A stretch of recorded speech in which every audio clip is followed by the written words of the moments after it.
Good evening, this is Justin from the RC & Coffee Facebook page and YouTube channel. I'll start this little video by showing you a box. It is the box of the Huina 1580. Now, to quote Johnny Burden from the BCRC YouTube channel, if it comes in a nice box, it most likely is a nice product. Without further ado, let's dive into the differences between the Huina 1580 V4 to my right and the V3 to my left. I purchased the V3 last year, purchased the V4 this year. Long story short, they look exactly the same from the outside with one key exception. That key exception is the bucket. The bucket of the V4 is made out of metal that seemingly is thicker.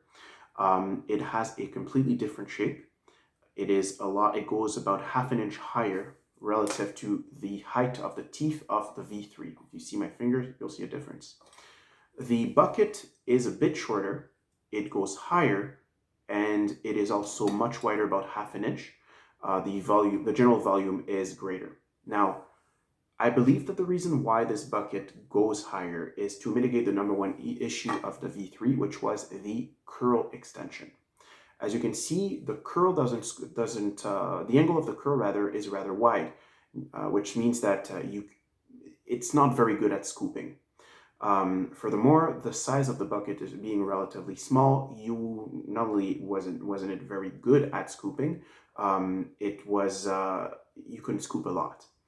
That was not a bad thing, because not being able to scoop a lot protects your gears, because the amount of weight that you can take on every load is limited to what you can scoop. This guy can definitely scoop a lot more, and but the reason why this was an issue in the first place is due to this little this piece here, this connector, this bracket. I'm not quite sure how to call that. The length limits the amount of curl, probably to limit the amount of work that the servos in here have to do to be able to scoop. This leads me to the additional upgrades that have been made to the V4 and that are absolutely not obvious. So first and foremost, I'll talk about the experience of receiving both of these machines. They came in a beautiful box. That box is segmented. There's a big piece of styrofoam inside the box, which is segmented in with the different accessories.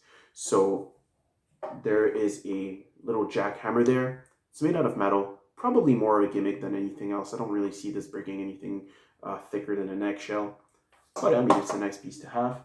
And this, which I definitely intend to use, I actually do believe that it is the best. It's best suited for the limitations of such machine.